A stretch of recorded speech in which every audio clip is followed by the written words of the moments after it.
Assalamualaikum warahmatullahi wabarakatuh. Perkenalkan, nama saya Putu Bagus Kertasegara dari kelas 2 D4 ITA dengan NRP 001. Pada kesempatan kali ini saya akan menjelaskan tentang salah satu topik dari Clean Code, yaitu naming convention, di mana naming convention ini adalah kesepakatan antara beberapa programmer di seluruh dunia itu menyepakati tentang penulisan dari Java sendiri. Jadi ini khusus pada kali ini kita akan membahas tentang naming convention khususnya Java. Untuk mempersingkat waktu, kita akan lanjut. Yang pertama itu di naming convention ada yang namanya use intention revealing name. Nah, di use intention revealing name, jadi kita harus menuliskan variabel itu secara jelas konteksnya apa atau maksudnya apa seperti itu. Jadi seperti contohnya nih ya, kita langsung masuk pada studi kasus saja. Kebetulan di sini ada project potongan-potongan kelas saya ambil dari project perbankan. Nah itu ada beberapa file itu saya ambil. Nah terus di sini tadi intention revealing name itu error pada bagian nama variabel. Jadi misalnya di sini string n ini maksudnya adalah untuk name, sedangkan tabungan ini adalah untuk tabungan. Jadi kita harus menuliskan secara jelas maksud dari variabel ini apa, seperti itu. Jadi kan kalau misalnya ditulis n sama t, nah ini kita nggak tahu n sama t ini sebenarnya maksudnya apa kayak gitu. Langsung aja kita refaktor. Ini kalau di NetBeans itu kita bisa langsung merefaktornya dengan cara rename namanya.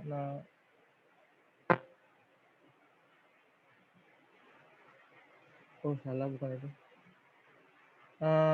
Sini kita refaktor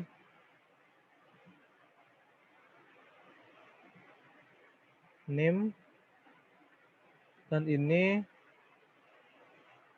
tabungan. Nah, jadi perbaikannya seperti itu.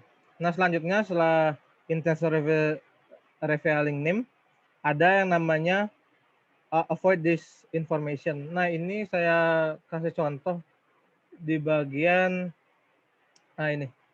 Kasusnya itu saya mempunyai berupa hash map.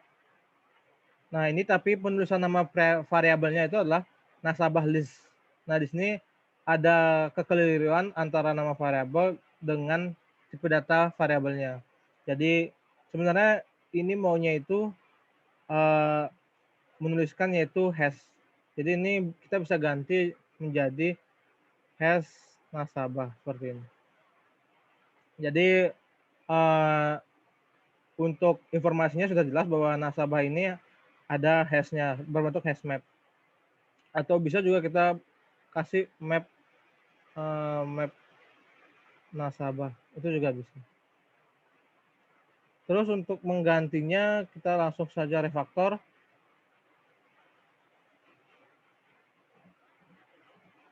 Refaktor rename. Nah ini hash nasabah. Nah sudah seperti ini. Nah selanjutnya make meaningful distinction. Nah di make meaningful distinction ini kita tidak boleh menggunakan, bukan tidak boleh sih, lebih tepatnya lebih dianjurkan untuk menggunakan tidak memberikan angka kepada suatu variabel sebagai contoh. Nah ini ada name 1, name 2. Nah ini sama-sama name, cuma dia diberikan akhiran 1 sama 2. Nah ini tidak dianjurkan penulisan nama variabel seperti ini. Jadi kita bisa refaktor saja. Nah ini di fungsi ini bertujuan untuk comparing suatu data, comparing name sih. Nah ini bisa kita ganti karena nanti akan membuat this information, kita compare name saja. Nah, terus ini mungkin before name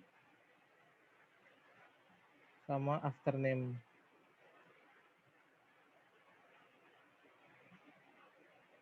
Atau bisa dengan ini input name, output name. Nah, itu. Nah, ini diganti juga jadi input name, output name. Nah, untuk penamaan variabel juga perlu diperhatikan bahwa di sini kita menggunakan camel case yang artinya huruf pertama itu merupakan lowercase, sedangkan jika dia lebih dari satu kata, untuk yang kata kedua dia menggunakan uppercase. Bukan kata sih, lebih tepatnya hurufnya. Huruf pertama dari kata tersebut. Lanjut, yang setelah meaningful distinction itu ada use pronounceable name. Jadi ketika dibaca itu mudah. Ini compare name. Nah, pronounceable name berarti kan pengucapan itu mudah dipahami dan dibaca. Itu ada contohnya pada bagian, nah ini, get SLDO. Nah, ini kan masih anggaplah ambigu lah.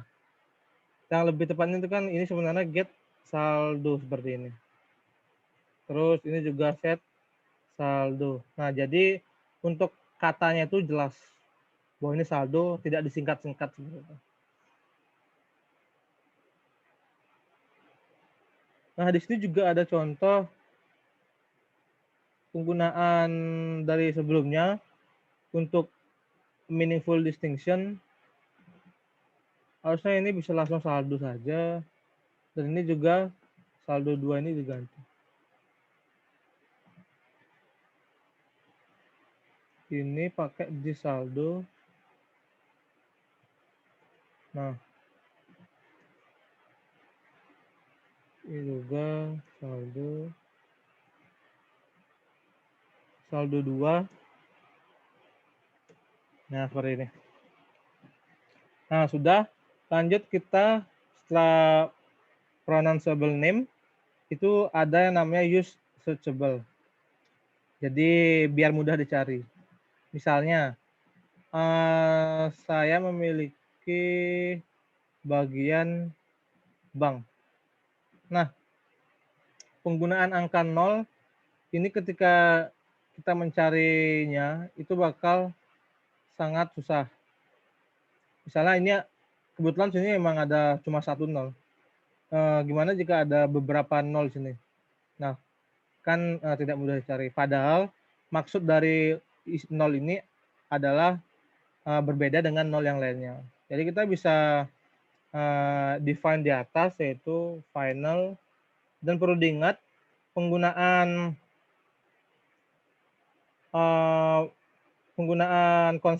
penamaan konstanta itu menggunakan uppercase semua. Nah, dan jika ada lebih dari satu kata, nah itu dipisahkan dengan underscore. Di sini saya membuat empty.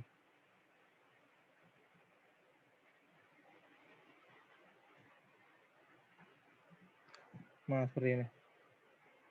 Nah, jadi ini ketika nasabahnya kosong atau empty, nah seperti ini. Jadi kan kita bisa nyari kalau kita search itu nggak berupa 0 kan, tapi bisa pakai empty. Oh, ini seperti itu. Lanjut, setelah use searchable name itu ada yang namanya apa namanya don't be cute. Nah, ini mungkin untuk contohnya ini kurang mungkin ya, tapi jadi untuk penamaan variabel, penamaan kelas, penamaan apapun itu kita disarankan untuk tidak melebih-lebihkan. Setelah ini kan ada buat nasabah hanya terlalu banyak. Kita bisa mempersimpelnya, misalnya kayak gini, create nasabah. Nah, jadi kan terlihat seperti tegas seperti itu, create nasabah. Jadi tidak ada melebih-lebihkan, don't be cute. Selanjutnya pick one word per concept. Nah, di sini saya memiliki contoh juga pada bagian untuk getternya. Nah, biasanya getter setter itu pada get itu menggunakan prefix get. Nah, ini sebenarnya dari prefix get dan fetch ini memiliki maksud yang sama. Nah, ini untuk penamaannya itu harus konsisten. Jadi kalau emang mau get semua, kalau mau fetch semua. Tapi di sini lebih ke get. Jadi kita menggunakan get untuk getnya. Nah, ini sudah di get keluar nasabah sama get name. Jadi ya untuk get ini konsisten digunakan di semua project, bukan project sih, lebih tepatnya di package setiap kelas. Terus setelah one pick per konsep itu ada yang namanya use problem and solution domain. Nah, jadi untuk menentukan suatu nama variabel, nah kita harus merujuk pada apa yang sedang dibahas. Jadi misalnya di sini kita sedang membahas suatu perbankan kan. Nah, ya udah, jadi hubungan dengan perbankan itu harus jelas. Jadi seperti ini, seperti namanya, ada namanya bank, terus ada namanya nasabah. Jadi nggak boleh menggunakan nama-nama yang di luar dari konteks perbankan ini. Seperti itu.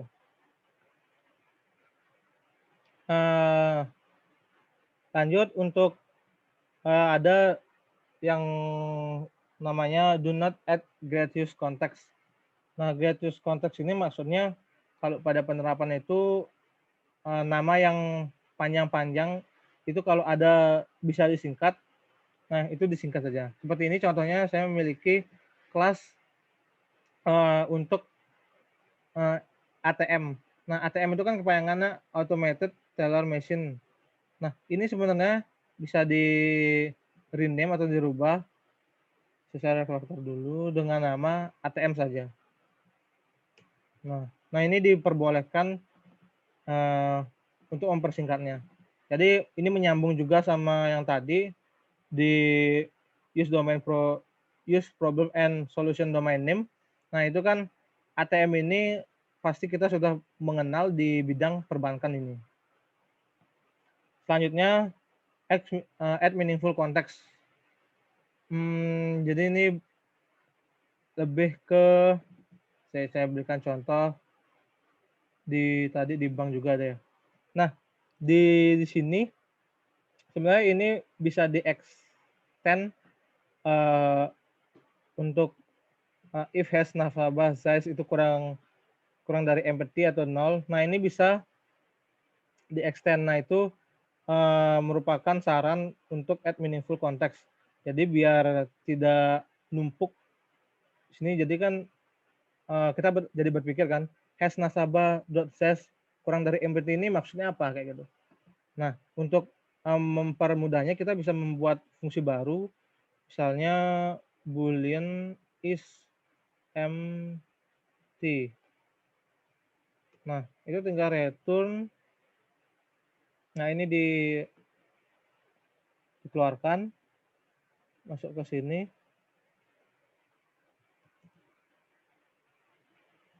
Nah, di sini tinggal jika is empty.